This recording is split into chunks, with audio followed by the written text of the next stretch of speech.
Alors tout le monde vous dit qu'il faut faire des calculs de ROI pour vos prospects et les illustrer dans des cas, mais quand vous en faites, personne ne les prend vraiment au sérieux, et à vrai dire, même pas vous. Les chiffres sont pas réalistes, c'est trop gros, le prospect n'y croit pas, et au final, bah c'est pas l'effet qu'on vous a promis quand on vous a dit fais des cas ROI, tu vas voir, ça fonctionne. En plus de ça, ça vous a pris une plombe de le faire, donc forcément, bah c'est hyper décevant. Alors est-ce qu'il faut continuer? Est-ce que ça marche vraiment les cas héroïstes? Pour commencer, je vais valider deux choses. Un, oui, c'est redoutable de faire des cas héroïstes pour vendre. Et deux, oui, la plupart du temps, ça n'a pas l'effet attendu sur le prospect, parce que c'est juste pas fait correctement, parce qu'on n'explique pas ça bien aux commerciaux aujourd'hui. D'ailleurs, il y a le Rain Group qui nous révèle qu'il y a 2/3 des prospects B2B qui disent valoriser les bons cas héroïstes. Ils expliquent que ça a un vrai impact dans leur décision d'acheter ou pas, sauf que ces mêmes acheteurs, ils sont que 16% à se dire les commerciaux sont bons dans cet exercice. Autrement dit, ils pensent que la plupart du temps, c'est pas le cas. Et aujourd'hui, je vous explique comment faire partie de ces 16%. Le but de cette vidéo, c'est de vous aider à réaliser des cas ROI réalistes, acceptés par le prospect, qui augmentent vos taux de victoire et donc qui fassent vendre. Et si, en plus de tout ça, ça peut vous prendre pas trop de temps à faire, c'est bien, mais je vous préviens, ça vous en prendra quand même un petit peu. Donc vaste programme, pour faire ça, on va faire 4 choses. Première chose, je vais vous partager un modèle à réutiliser pour faire vos propres cas héroïstes. Deuxième chose, je vais l'utiliser pour faire un cas concret. On va le faire ensemble étape par étape et je vais vous donner mes 6 conseils pour réussir. Troisième étape, je vais vous donner un assistant GPT pour vous aider à décider des métriques qu'il va falloir relever auprès de vos clients, de vos prospects. Et la dernière étape, je vais vous donner des questions concrètes à poser pour déterminer un écart entre la situation actuelle chiffrée du prospect et sa situation future désirée, comme toujours, pour vous aider à faire un cas héroïste convaincant. Et ça, ces 4 choses, ça vous permet de faire des cas héroïques qui remplissent leurs promesses, c'est-à-dire qui vous aident à vendre et qui guident le prospect. Ok, donc là on se retrouve sur mon écran. J'ai caché en fait le cas parce que je veux vous le montrer étape par étape pour bien comprendre la logique. Soit dit en passant, si la vidéo vous plaît, n'hésitez pas à liker et vous abonner. Moi, j'ai pas de métriques autour du fait de mon nombre d'abonnés, c'est juste que ça fait que YouTube va plus me recommander si la vidéo elle est likée, commentée ou s'il y a plus d'abonnés dessus. Donc, si vous avez 2 secondes là, sans quitter la vidéo, vous allez en dessous et vous pouvez vous abonner, ce sera grandement apprécié. Alors, le titre, hein, on commence toujours par la fin. Je vous invite à aller voir la vidéo de Pyramid Principle qui vous explique pourquoi on commence toujours par la fin. Donc, la fin, c'est Client Name. Ce sera souvent ça, hein, désolé pour les anglicismes, je vais en faire beaucoup et c'est assumé. Client Name peut capturer 2,4 à 12,1 millions d'euros de valeur supplémentaire en réalisant le projet Baguette Magique. Donc dans le cas qu'on va construire ensemble aujourd'hui dans ce ROI Case, nous on sera Baguette Magique, on sera commerciaux chez Baguette Magique, qui est un super SaaS, et notre client s'appellera Client Name. Et donc le tableau qu'on va voir, c'est le résumé des impacts possibles par Client Name sur le projet Baguette Magique. Si le client achète Baguette Magique, voici ce qu'il va avoir comme bénéfice. Alors, la première étape de ce tableau, c'est la situation actuelle. Dans le ROI Case, on va montrer la situation actuelle, on va montrer qu'on a compris la situation actuelle du prospect, et ça se travaille en 3 sous-parties. Première partie, on va lister les challenges et les objectifs qu'on a compris de notre prospect. Je veux faire tant de chiffre d'affaires, je vais avoir arrêté d'avoir tel problème, je veux régler telle chose. Deuxième étape, on va dire qui est concerné par ça, qui a un avantage à faire changer ça, qui est concerné par ce problème.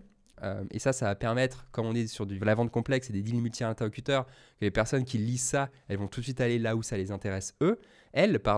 Et puis, on va aussi, quand le cas sera remis à votre interlocuteur principal, il va pouvoir aller vérifier chez les autres interlocuteurs si ce que vous dites est pertinent. Et une dernière colonne, c'est le KPI. Le KPI qui va aider à mesurer l'objectif ou le challenge. Donc ici, on va voir les différents problèmes qu'on a compris. Donc moi, ce que je fais toujours des titres généraux, hein. On commence par la fin, encore Pyramid Principle, signer plus 10 clients. Vous m'avez dit, souhaitez signer 10% de clients en plus pour cette nouvelle année.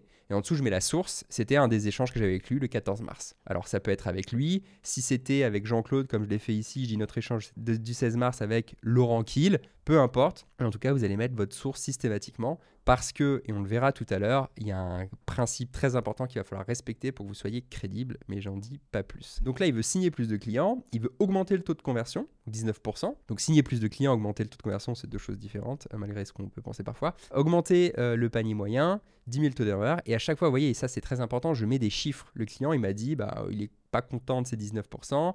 Il m'a dit que il avait des concurrents qui vendaient 25% plus cher que lui. Il se demande comment il pourrait faire la même chose. J'essaye d'être, 1, le plus précis possible, 2, reprendre les termes de mon prospect, et 3, surtout, sans arrêt, chiffré. Et donc là, j'en appelle à la qualité de vos questionnements, à la qualité de votre découverte, que moi j'appelle le plan d'analyse, et pour lequel j'ai fait une vidéo sur le plan de découverte. Il y en a 2, vous tapez plan de découverte Quentin sur YouTube et vous allez les trouver. Et je vous explique dans ces vidéos comment poser les bonnes questions qui font émerger les bons KPI, qui vont permettre notamment de construire vos cas héroïstes et de convaincre. Donc là, je viens d'expliquer les 5 challenges et les 5 objectifs de mon prospect. J'y associe effectivement les personnes concernées, soit les directions, et quand je peux nommer les personnes directement, je le fais, ça a de la valeur. C'est cette précision qui va me distinguer des autres. Et à la fin, le KPI que je nomme et que je mesure, encore une fois, pour lequel je donne la valeur. 509, 19%. Comme ça, tout de suite, j'ai tous les KPI concernés et où est-ce qu'ils en sont aujourd'hui. On est dans la situation actuelle du client.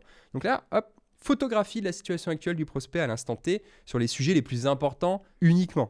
Et là, vous voyez que ce tableau, qui est normalement relativement intéressant pour le prospect, n'est possible que si j'ai eu une découverte de qualité. Il n'est possible que pour une autre raison, et c'est ça mon point 1, c'est que vous avez réussi à le faire quantifier, à le faire partager ces différents chiffres pour lesquels vous savez que vous pouvez avoir un impact. Parce que c'est bien de parler de challenge et d'objectifs, mais si vous ne parlez que de challenge et d'objectifs sur lesquels vous n'avez pas d'impact avec votre super SaaS, avec votre super solution, que sais-je, ça va être difficile pour vous d'articuler de la valeur derrière. Et c'est pour ça que mon conseil numéro 1, c'est ayez toujours une longueur d'avance, les KPI de survie. Et oui, parce que si vous ne savez pas quoi demander, vous n'allez pas le faire pendant le rendez-vous. Donc il vous faut une liste de KPI sur lesquels vous pouvez avoir un impact et de KPI qui comptent en même temps pour votre prospect.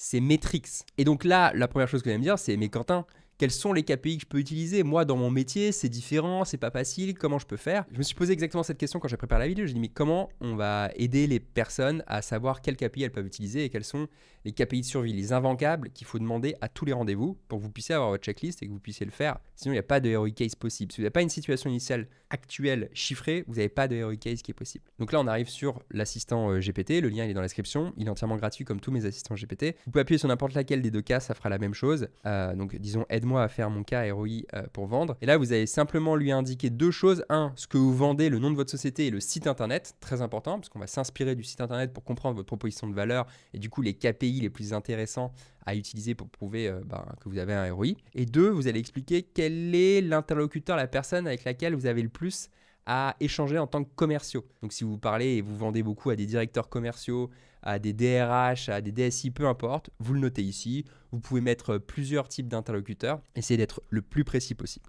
L'IA, ça marche bien avec des choses précises. N'écrivez pas comme si vous parliez à la vite, fais ci, fais ça, avec des choses très larges. Soyez spécifique parce que la qualité de ce que vous recevrez, elle sera proportionnelle à la qualité de ce que vous donnez. Donc prenez le temps, je vous demande que 2 choses. Faites-le proprement, on va le faire ensemble. Comme tous les assistants GPT que je fais et l'usage de l'intelligence artificielle en général, la qualité des réponses que vous allez recevoir, elle sera proportionnelle à la qualité des inputs, des phrases, des requêtes que vous faites au GPT, à l'assistant GPT. Donc plus vous serez précis, meilleures seront les réponses de l'assistant. C'est comme ça que ça fonctionne. Donc, que vendez-vous? Je vends, et on va prendre un exemple de nos amis de chez PayFit, une solution de gestion de paye dématérialisée. Je vais mettre le site entre parenthèses, puisque ça m'est demandé. Mes interlocuteurs sont des dirigeants CEO, c'est la même chose, mais je lui donne des précisions, de PME, entre 50 et 250 personnes, partout en France, et j'envoie ces informations à l'assistant GPT. Donc voilà, maintenant vous avez une liste de KPI pour vous aider et les questions que vous pouvez avoir à côté de vous. Moi je vous recommande au début d'imprimer les questions, de vous les mettre à côté de vous au rendez-vous parce que vous savez que vous devez ressortir avec ces réponses pour pouvoir construire un cas ROI qui tient la route. L'assistant est dans la description, utilisez-le si vous hésitez sur les métriques à utiliser ou manquez d'inspiration. C'est pas exhaustif, c'est pas forcément les meilleures métriques, mais j'imagine que c'est des choses qui peuvent vous aider, c'est pour ça que j'ai fait cet assistant. Maintenant que vous avez commencé avec la longueur d'avance, c'est-à-dire que vous savez quel KPI vous allez devoir demander en rendez-vous. Vous avez bien demandé ces KPI parce que vous avez posé les bonnes questions et que vous les avez établis, que vous les avez rappelés dans votre tableau. Je vais pouvoir passer à mon conseil numéro 2, l'importance de ce qui vient de nous. L'un des plus grands challenges quand on fait des cas ROI, c'est que le cas il soit accepté, que les chiffres ils soient reçus par le prospect comme étant plausibles et que du coup il y croit à ce cas. Et c'est ça qui nous fait le plus défaut, c'est que souvent ils disent oui, bon, alors vous avez pris des chiffres, ça me sort des ROI incroyables, mais moi j'y crois pas du tout. Et donc il y a une solution pour ça, et la solution elle est toute simple, c'est d'utiliser un maximum les chiffres et les termes qui viennent de votre prospect. Utilisez ces arguments. Et c'est pour ça, ici, que je mets les sources à chaque fois. Les sources, ça vient de nos échanges. Ça vient de ce que toi, tu m'as dit, ça vient de ce que Laurent ici m'a dit. Ça vient de tel email que tu m'as envoyé le 23 mars. On veut faire dire le prospect, on veut que le prospect nous dise ce qui ne va pas, jusqu'où il veut aller, quel est son objectif, quel progrès lui pense pouvoir faire. On veut utiliser un maximum toutes ces hypothèses à lui pour les utiliser pour faire notre cas héroïste. Il faut que les hypothèses du cas, elles soient un maximum celles du prospect parce que c'est comme ça qu'elles seront le mieux acceptées. On n'accepte jamais aussi bien les idées que celles qui viennent de nous. C'est la base de la communication, c'est la base du management pour ceux qui en font, et c'est la même chose pour nos clients. Parce que vous, ça vous fera complètement sortir de cet exercice d'essayer d'estimer les choses. Votre prospect, il vous donne une valeur, vous la prenez, vous la mettez dans votre cas héroïste. Maintenant, ce qui va se passer, c'est que vous allez me dire « Ouais mais Quentin, comment on fait si le prospect il sait pas ?» Le prospect il dit qu'il sait pas. On dit « Alors monsieur le prospect, combien est-ce que ça vous coûte de faire votre gestion de paye à la main aujourd'hui ?» J'en sais rien, combien de temps on passe à faire ça, franchement j'en ai aucune idée. Bon, cette situation elle n'est pas top parce que vous allez me dire mais moi j'ai pas de KPI, comment je fais? C'est pas grave. Ce que vous voulez avoir, c'est un ordre de grandeur. C'est pas le résultat exact. D'ailleurs, très peu de gens vont le savoir en ce qui concerne la gestion de paie. Et donc là, vous avez deux options.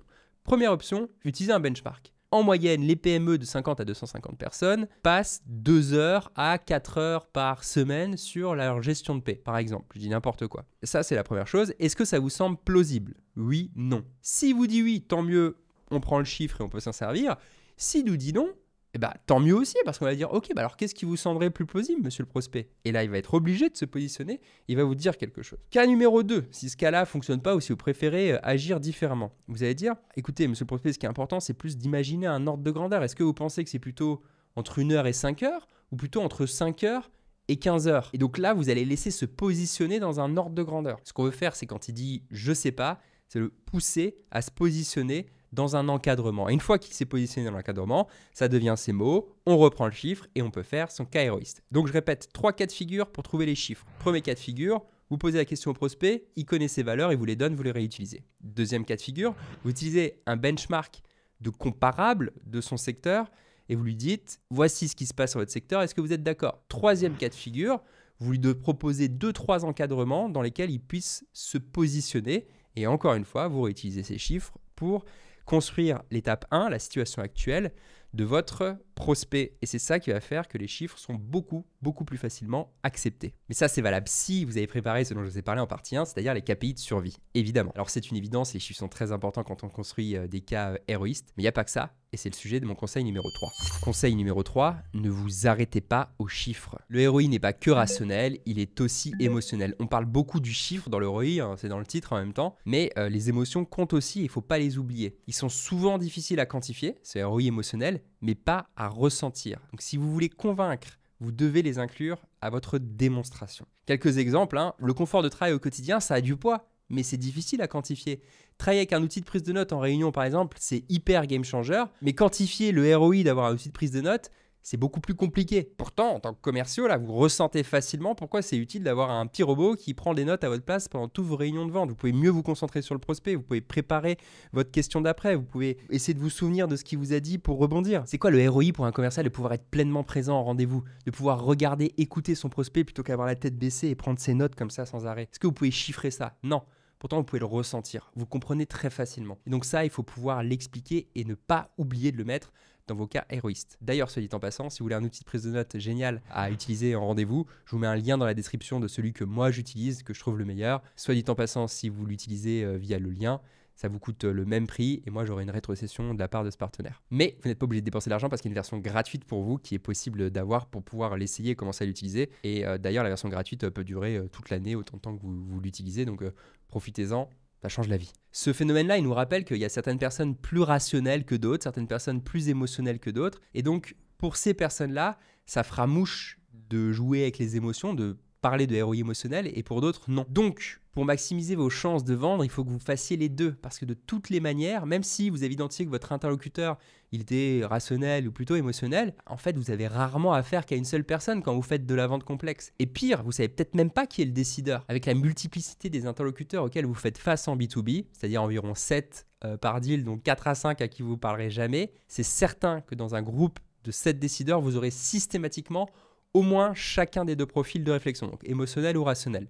Donc vous devez toujours présenter un cas rationnel, les chiffres, et un ROI émotionnels, les avantages moins tangibles. D'ailleurs, vous pouvez penser au son casse pour penser à ces avantages. Grâce à ça, les émotionnels ils pourront justifier leur choix par la logique auprès des groupes logiques et les rationnels ils vont pouvoir embarquer les émotionnels avec d'autres avantages. Ne pas s'arrêter aux chiffres et inclure les aspects émotionnels dans votre cas héroïste le rendra beaucoup plus pertinent, mieux accepté et vous aidera à vendre. Sauf que ce soit pour les émotions et la logique, on a toujours envie d'éviter que le prospect ne prenne pas au sérieux les arguments qu'on avance, ce qui m'amène à mon conseil numéro 4. Conseil numéro 4, comment faire accepter ce que vous annoncez. Même si votre proposition de valeur est claire, les prospects peuvent encore hésiter. Et l'une des meilleures manières de leur apporter des éléments de réassurance, c'est encore de leur montrer que vous avez déjà été confronté à une situation similaire, à des clients similaires, et quels en ont été les résultats. C'est là qu'interviennent les études de cas et ce que j'appelle moi les Customer Related Stories. J'en ai fait un modèle que je vous mettrai à disposition en description pour vous montrer comment raconter des histoires de clients similaires. Partager des exemples concrets de clients que vous avez accompagnés pour surmonter des défis comparables ou atteindre des priorités similaires, c'est hyper important. Il faut que vous sachiez personnaliser les histoires le plus possible pour qu'elles résonnent avec la situation de votre acheteur. Plus l'exemple sera pertinent, plus il aura d'impact. Et surtout, n'oubliez jamais de mettre l'accent sur les résultats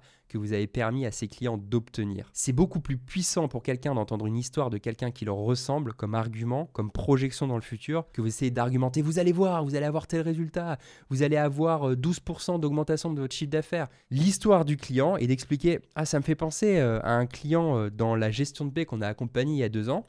Ils sont venus parce que ils n'avaient pas de solution, ils faisaient tout à la main avec leur comptable en réalité, qui payait hyper cher, je crois qu'ils payaient quelque chose comme 150 € le bulletin de paie à l'époque, et en plus le comptable faisait des erreurs, et donc on les a accompagnés sur l'internalisation et la digitalisation de toute cette paie, et grâce à ça, non seulement ils font plus vite, et surtout ils ont abaissé leur facture de 27 000 € par an, je crois, pour cette entreprise à l'époque, et ça c'est du résultat net directement pour le dirigeant. Donc effectivement, ils étaient très contents. Bon, par exemple, il vaut mieux que je raconte ça, plutôt que j'essaye d'argumenter je sais pas quoi avec mon prospect. Les histoires sont puissantes, encore faut-il qu'elles soient préparées, et c'est pour ça que je vous invite vivement à aller voir le modèle que j'ai fait sur les Customer Related Success Stories qui vous explique en fait comment les construire. C'est un modèle très simple et je vous ai fait plusieurs onglets pour que toutes les personnes de votre équipe elles puissent raconter leurs histoires de succès clients qu'ils ont eu dans leur vente, qu'en équipe on puisse tous construire une collection de Customer Related Success Stories, si bien qu'avant un rendez-vous, je vais aller chercher dans cette collection le cas qui est le plus proche du prospect que je m'apprête à rencontrer et je vais m'assurer, je vais me garantir que je raconterai cette histoire pendant ce rendez-vous. N'arrivez pas en rendez-vous sans avoir décidé quelle Related Success Story vous allez énoncer à votre prospect. Mais ça sera le sujet d'une autre vidéo. C'est en démontrant des impacts tangibles et comparables que vous construirez votre crédibilité, du coup que vous ferez accepter vos chiffres. Et c'est vrai, et c'est peut-être que vous êtes en train de vous dire, parfois on me dit « Ouais, mais qu'est-ce que je fais si j'ai pas de clients similaires ?» C'est vrai qu'on n'a pas toujours des clients similaires, des gens qui sont le concurrent numéro 1 de notre prospect. Sauf que si on réfléchit bien, la plupart du temps, on peut toujours trouver un autre client qui s'en rapproche. Ça peut être par sa taille, ça peut être pour son activité, ça peut être par le problème initial qu'a lancé la discussion. Cherchez et vous trouverez. C'est pour ça que ça se fait avant le rendez-vous. Quand vous aurez trouvé, vous pourrez dire « Ça me fait penser à une histoire de client qui avait exactement le même problème au début. » Ou « Ça me fait penser à une histoire d'un autre client dans l'industrie automobile. » Ou « Ça me fait penser à l'histoire d'une autre PME de 60 personnes, un peu comme vous d'ailleurs. » Et voilà, ça peut être par la taille, par l'industrie. Je vous dis, il y a plein de choses que vous pouvez utiliser pour montrer au prospect qu'il est similaire à d'autres clients que vous avez eus. Ce n'est pas forcément parce qu'il est directement concurrent sur son secteur d'activité. Mais je le répète une 3e fois, ça nécessite que vous ayez préparé ça avant le rendez-vous. Alors, avant de passer au conseil numéro 5, je vais vous montrer la suite du modèle quand même, parce que vous êtes aussi là pour ça. Et donc, l'étape numéro 2, ça va être la solution associée proposée. On veut montrer au prospect ce qu'on va lui proposer pour chacun des objectifs ou des challenges qu'il a, avec notre solution. Comment notre solution va permettre de répondre en tout ou partie aux challenges et objectifs que le prospect a. Donc ici, ça va se passer sous la forme d'une description, c'est ce qu'on suggère. C'est là que peut-être vous allez pouvoir parler des usages et des fonctionnalités du SaaS. Et en 2, les gains directs associés en augmentation, en diminution, en fonction de ce que vous voulez faire.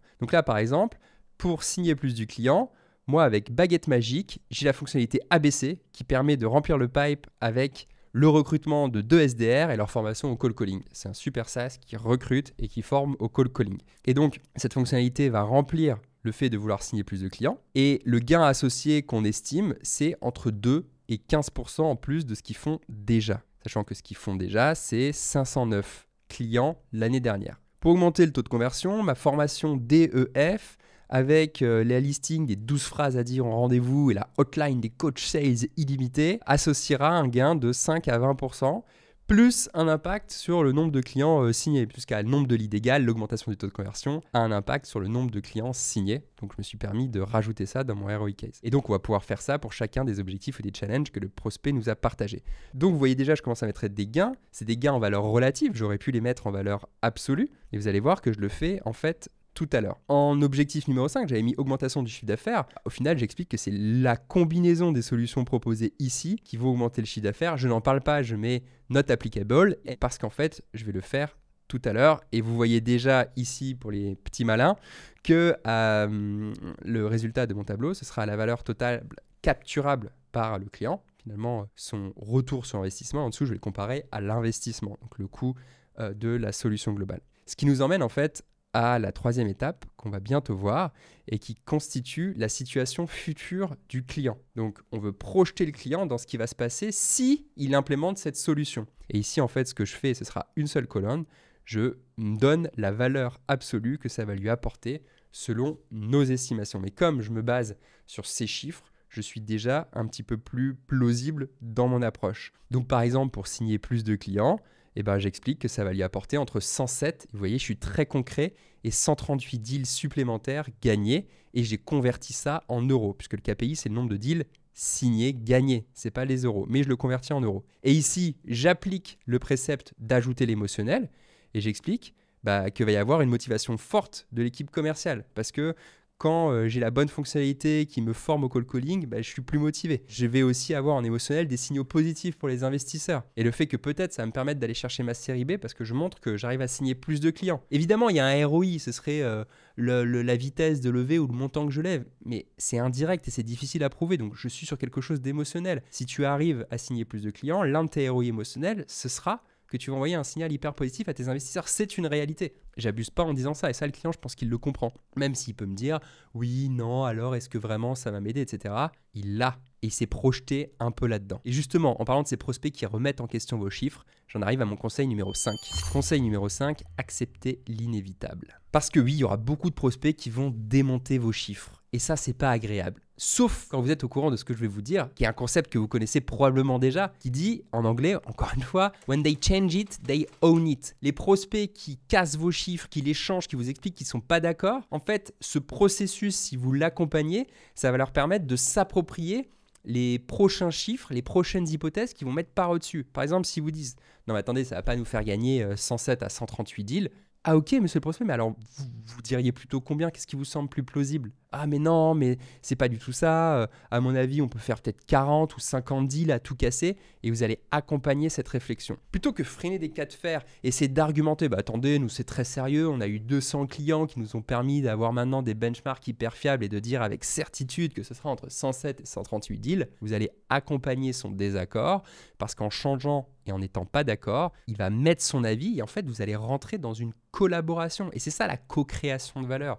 Vous allez co-créer, non pas de la valeur cette fois-ci, mais vous allez co-créer ce ROI. Et c'est comme ça qu'il sera plus facilement accepté. Donc oui, il y a une partie des prospects qui vont tout péter, mais plutôt que vous apitoyer sur votre sort, faites-en une force et dites-vous c'est normal. Parce que when they change it, they own it. Gardez cette phrase en tête, c'est génial pour faire adhérer quelqu'un à une idée. Il faut que les gens ne soient pas d'accord, ça va vous aider. Gardez cette idée. Alors, il ne faut pas que ce soit que dans les mots. Vous allez aussi modifier en direct votre cas de ROI pour le faire concorder avec ce que vous serez dit avec votre prospect. Il faut que vous soyez dans la discussion. Ce sujet-là est très important parce que quand il s'agit des ROI, on a 3 types de commerciaux. Le premier type de commercial, c'est la personne qui n'en fait pas. Dommage, on passe à côté d'une opportunité, on ne va pas commenter, il n'y a pas de ROI. Deuxième cas de figure, c'est la personne qui en fait, mais entre guillemets mal ou de manière pas personnalisée. Mais cette étude, elle est drôle parce qu'elle montre que les commerciaux qui font des hypothèses complètement à côté de la plaque, sans consulter leurs prospects ou de manière très générique, ils ont un taux de transformation qui baisse de 27% par rapport au cas numéro 1, par rapport à ceux qui n'en font pas. C'est étonnant, c'est drôle, mais j'aime beaucoup cette idée de dire à quel point c'est important d'y aller, de co-construire comme ce qu'on vient de dire, d'utiliser les chiffres du prospect en lui posant les bonnes questions comme ce qu'on a vu ensemble en utilisant notamment l'assistant GPT, de détailler les différents gains associés à votre solution. Ça, c'est une bonne manière qui va embarquer votre prospect dans la réflexion du ROI et qui va rendre ça plausible. Et c'est cette position dans laquelle sont le troisième type de commerciaux, ceux qui suivent la chaîne YouTube de Quentin. et qui savent faire un bon cas héroïste. Alors continuons, ligne numéro 2, augmentons le taux de conversion, plus 988 000 à 4 millions de chiffre d'affaires en N+1. Et émotionnel, je reprends l'idée, plus d'assurance de la part des commerciaux en rendez-vous, ils vont avoir de la méthode avec la formation DEF et puis une image de marque plus experte véhiculée par les commerciaux parce qu'ils seront formés, ils vont arriver donc avec plus d'assurance, ils vont arriver avec plus de méthode et face de prospect, ils seront plus experts et ça c'est l'image de marque de l'entreprise qui va en profiter. C'est intangible, c'est plutôt émotionnel, mais je le dis quand même, j'ai mon argument rationnel et mon argument émotionnel pour toucher le plus de profils de pensée possible dans le cercle décisionnel, généralement les 7 personnes, dont le décideur. Et statistiquement, je vais pouvoir toucher tout le monde en faisant ça. Il y a ce concept hyper connu que je vous rappelle, c'est on prend des décisions avec les émotions et on les justifie avec la logique. Positionnez comme vous voulez par rapport à cette phrase, je pense que c'est au moins en partie vrai, au moins dans une partie des cas, et du coup, je pense qu'il faut s'en servir. Alors, c'est vrai que malgré tout ça, parfois on peut avoir des doutes sur le fait que le prospect accroche avec notre cas héroïste, et pour ça, je vous ai préparé mon conseil numéro 6. Conseil numéro 6, faites confiance à la science. On me dit souvent, ok, je comprends la démarche, mais j'ai du mal à faire accepter ma présentation de ROI à mes clients. Comment est-ce que je peux rendre ça plausible et accepté par lui? Alors déjà, sachez une chose, c'est que même quand le client dit que ce n'est pas plausible, il s'est projeté pour pouvoir le dire. Donc, vous l'avez amené dans un futur idéal, vous l'avez obligé à se projeter. Et ça, c'est plutôt positif. Et puis 2, quand il détruise vos chiffres et quand il les corrige, c'est ce que je vous ai dit tout à l'heure, il se les approprie. Et d'un coup, ces arguments qui sont les siens, ça va devenir les vôtres. Et il ne peut plus démentir. Donc c'est à vous d'embrasser le changement et de changer vos chiffres plutôt que d'essayer de jouer à celui qui a raison. Et de vous à moi, on n'a pas envie d'avoir raison, on a envie de vendre. Concernant le point 1, quand je dis qu'il s'est quand même projeté, c'est important. Pourquoi je dis qu'un prospect qui n'y croit pas, il y croit quand même un petit peu?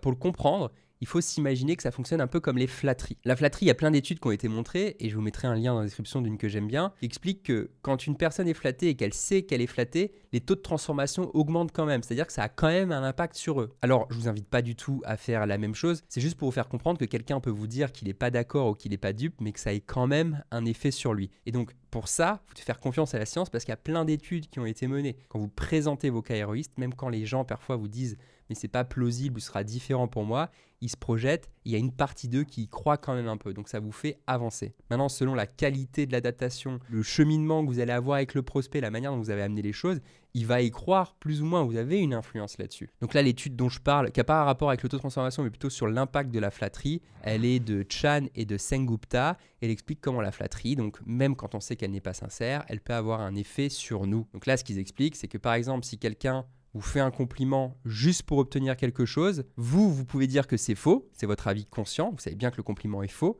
mais une petite partie de vous va quand même aimer ce compliment. C'est ce qu'on appelle votre ressenti instinctif. Et donc en fait, ce ressenti instinctif, il influence plus vos décisions que ce que vous croyez. L'étude, elle montre aussi comment ces deux réactions, le ressenti instinctif et l'avis conscient, ça peut finir par se rejoindre, par s'accorder. Donc en gros, même si on sait que quelqu'un nous flatte pour nous manipuler, ça peut quand même marcher un petit peu sur nous. C'est triste, c'est pas beau, mais c'est vrai. Je suis absolument contre. C'est pas parce que quelque chose fonctionne qu'il faut s'en servir, ça s'appelle l'éthique, mais c'est un excellent exemple pour vous dire que votre ROI fait honnêtement, même si l'acheteur vous dit que c'est discutable, une petite partie de lui peut quand même y croire. En revanche, comme je le disais dans l'intro, si ce que vous faites, ça ne tient pas debout ou que vous le présentez mal, de manière non personnalisée, on va revenir à cette baisse de 27% de taux de conversion. Donc on voit que c'est un peu dangereux, mais finalement avec cette méthode, vous allez pouvoir y aller pas à pas sans prendre de risque. Le risque, c'est de faire du générique à l'emporte-pièce mal présenté. Et avec cette méthode, vous êtes protégé contre ça. De manière générale, c'est toujours bien de prendre en compte le profil psychologique de ses prospects. Et pour ça, il y a une méthode qui est géniale qui s'appelle la méthode DISC. J'ai fait une vidéo là-dessus, que je vous mets là ou là. On verra ce que Margot veut faire. Et qui va vous aider à comprendre rapidement à quel type de personne vous avez affaire. Non pas pour la manipuler, mais pour rentrer dans le bon canal de communication avec elle. Quand un enfant vient vous parler, vous changez de ton de voix et vous changez de sujet de discussion, c'est pas pour le manipuler, c'est pour rentrer en connexion avec lui. Vous allez faire la même chose avec vos prospects. La différence, c'est que vos prospects ne sont pas des enfants, mais vous avez compris l'idée. Donc, on va finir notre cas et découvrir le reste de la valeur. Donc, augmenter le panier moyen. Donc, la fonctionnalité GHI va nous aider et nous rapportera entre X et XX dizaines de milliers d'euros. Et pour poursuivre, ici, diminuer le turnover, on va économiser de l'argent sur les fees de l'agence de recrutement. Et donc, pour la partie augmenter le chiffre d'affaires global, la combinaison des solutions proposées, le ROI, c'est toute la marge liée à l'augmentation de ce chiffre d'affaires. Ici, on ne va pas vendre du chiffre d'affaires, on peut vendre directement de la marge. Si vous avez le chiffre, c'est bien, vous ne l'aurez pas toujours. Et si vous ne l'avez pas, vous faire exactement ce que j'ai écrit ici. Et donc à la fin, il vous suffit de sommer la valeur totale capturable par client name via l'usage de Baguette Magique, puisque le véhicule qui l'emmène de sa situation actuelle à sa situation future ici, c'est bien vous, c'est bien Baguette Magique. Et grâce à cela, il va gagner entre 2,4 et 12,1 millions d'euros, soit réaliser un chiffre d'affaires de 14,9 à 24,6 millions d'euros. Ici, j'ai mis une astérisque. Pourquoi? Parce qu'il vous faut un disclaimer. C'est très important pour expliquer que vous l'avez fait de bonne foi, et faites-le de bonne foi surtout. On est des commerciaux honnêtes et compétents. Il y a honnête et compétent. Mais expliquez peut-être une conviction que vous avez en plus de ces calculs. Moi, j'ai mis 3,2 à 5,1 millions d'euros supplémentaires qu'on peut leur apporter. Sauf que ça ne dépend pas que de vous. Et donc, vous vous protégez de ça. Vous expliquez que ce n'est pas parfait et dire que vous en avez conscience. Partagez avec le prospect le fait qu'effectivement, un cas héroïste, ça ne peut pas être parfait. Et la vérité, c'est que la seule manière de calculer le ROI d'un projet, c'est de le faire à la fin du projet. Et ça, personne ne pourra vous tenir rigueur de ce fait-là. Vous avez fait la démarche intellectuelle d'essayer de le chiffrer, celle de comprendre votre prospect et d'associer vos bénéfices à ses problèmes. Et en faisant ça, vous êtes déjà démarqué de 95% des commerciaux. Ça vous paraît logique, ça vous paraît facile. Mais moi, je le vois tous les jours sur le terrain, et même dans de belles boîtes avec des commerciaux extrêmement bien payés. C'est quelque chose qui manque terriblement. Donc si vous utilisez déjà ce modèle, qui n'est pas parfait, on pourrait aller beaucoup plus loin que ça, vous allez déjà vous extraire de 95% des commerciaux que vos prospects rencontreront tous les jours. Je termine mon cas héroïste avec le coût global de la solution que j'ai annoncé, donc 345 000 euros. Et j'y associe un break-even en mois. Donc le break-even, c'est le moment où ça va devenir rentable. Là, je ne le connais pas parce que je n'ai pas la marge, mais je peux me dire qu'au bout de 6 mois, le client atteindra son ROI. C'est-à-dire que tout ce qui est au-dessus de 6 mois, c'est de l'argent gratuit pour lui, c'est du bénéfice gratuit pour le ROI. Un bon ROI à trouver quand on vend une solution, c'est 10. Si le client met 1 avec vous, il faut qu'il récupère 10. C'est les ROI qui commencent à pousser vraiment à l'action. Les ROI de 2, de 3, généralement, c'est un petit peu plus compliqué, sauf si c'est vraiment basique. Si vous vendez une machine où quand on met 1 euro, il y a 3 euros qui sortent, vous allez très bien la vendre, ne vous inquiétez pas. Mais pour tous ces ROI qui sont intangibles, complexes, soumis à des encadrements, c'est beaucoup plus compliqué. D'ailleurs, en parlant d'encadrement, vous remarquez ici que j'ai mis plus 2 à 15%, plus 5 à 20%. C'est toujours bien d'avoir deux hypothèses quand vous faites vos cas ROI pour montrer la robustesse de votre modèle et laisser le prospect se positionner. Le chiffre du bas, soyez hyper conservateur. Et sur le chiffre du haut, mettez ce que vous pensez vraiment, plus 10%. Ça vous permettra d'avoir quelque chose de solide et vous allez faire en sorte que même avec le chiffre du bas, ce soit déjà rentable pour le prospect, évidemment. Au-delà de tout ça, parfois le prospect il va quand même remettre les choses en question. Moi, ce que j'aime bien faire, puisque vous allez proposer des ROI de 1 à 10 normalement, c'est de raisonner par l'absurde. De dire, ok, dans le pire des cas, qu'est-ce qui peut se passer? Vous allez avoir quoi? 1% ici de return? Vous pensez que c'est possible d'avoir au moins 1% de return avec nous? Eh bien, essayez de faire en sorte que dans le cas de l'absurde, mais sur chacune des hypothèses ici, évidemment, c'est pour ça que c'est important d'avoir plusieurs objectifs et plusieurs challenges, eh bien, vous allez réussir à avoir du ROI. Et si vous arrivez à faire ça, avec ce raisonnement par l'absurde, tout à coup, les choses deviendront plausibles. C'est une autre manière de faire quand c'est possible. Et ce ne sera pas possible pour vous tous, j'en ai conscience, mais pour ceux pour qui c'est possible, utiliser un raisonnement par l'absurde en plus de votre ROI, ça peut être une bonne solution. Par exemple, dans mon cas, si un de mes conseils ou l'un des aspects de ma formation, elle permet à quelques commerciaux dans l'entreprise de vendre 1, 2, 3 deals en plus sur un revenu annuel récurrent, ça va très vite à y trouver le ROI. Et donc ça, c'est un raisonnement par l'absurde parce que évidemment, mes formations, elles ne permettent pas de gagner seulement un deal par personne, en plus que d'habitude. Et même si c'était le cas, on serait dans quelque chose de rentable. Et ça aide un peu à convaincre. D'ailleurs, si vous voulez voir mes formations, le lien est dans la description. Je fais des formations en présentiel partout dans la francophonie pour aider vos commerciaux à vendre plus vite et plus souvent. Alors peut-être que vous allez me dire que ce cas, il est un peu trop robuste, trop long à faire. Et il y a des alternatives qui sont possibles. J'en ai préparé une juste en dessous. Vous pourrez télécharger tout ça dans la description pour que vous puissiez changer, mettre vos propres chiffres, faire votre propre template, qui est très simple. Situation actuelle de company name, offre, baguette magique en l'occurrence, situation future de company name. Vous passez d'un point A à un point B grâce à une offre et vous l'expliquez dans un cas héroïste simple. Vous reprenez toujours les chiffres du prospect, vous allez prendre des hypothèses ultra conservatrices si possible, et vous construisez comme ça beaucoup plus rapidement un cas héroïste. Ça doit apparaître dans toutes vos propositions commerciales. Le Heroic Case, il a sa place dans les propositions commerciales. C'est bien de le noter, j'aurais dû le dire au début de la vidéo d'ailleurs, mais c'est hyper important. C'est pas là que vous présentez votre offre. Là, vous voyez, j'ai mis les grandes lignes de l'offre. Le coup de baguette magique par semaine, un guide, les 12 incantations magiques pour transformer le non en oui, et les grands jalons de l'offre, hein, et j'ai mis ici les points forts, les points différenciants. Mais la réalité, c'est que ailleurs dans votre proposition commerciale, vous allez expliquer tous les détails de l'offre. C'est pas la place. Ici, c'est juste rappeler les points essentiels. Alors, construire ce cas, fallait le modèle. Il faut aussi la bonne discussion en rendez-vous. Et c'est pour ça que je vous ai préparé des questions à poser aux clients pour vous aider à avoir un ROI case qui soit valorisé par ce même client. Par exemple, si vous arriviez à régler tel problème ou tel objectif, quel impact pensez-vous que ça puisse avoir sur votre chiffre d'affaires, sur votre marge? Parce que c'est une chose de pouvoir dire que vous aidez en moyenne vos clients à augmenter leur productivité de X%, mais c'en est une autre de savoir ce qu'en pense votre prospect et ce qu'il attend de vous. Et là, j'en appelle à une règle d'or en vente.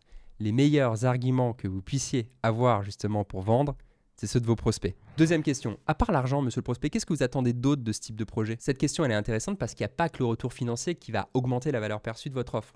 Le confort, l'intérêt personnel, le son casse, en gros. Pour faire court, il faut donner d'autres raisons d'acheter, pas forcément facilement mesurables, mais qui pèseront aussi dans la balance. C'est souvent la partie émotion. Question numéro 3 que vous pouvez utiliser. Bon, monsieur le prospect, admettons qu'au final, vous décidez de ne rien faire. Est-ce qu'il y a un vrai risque pour votre situation? Vous demandez au prospect de justifier pourquoi il ne devrait pas rien faire. Et bien souvent, il va le faire.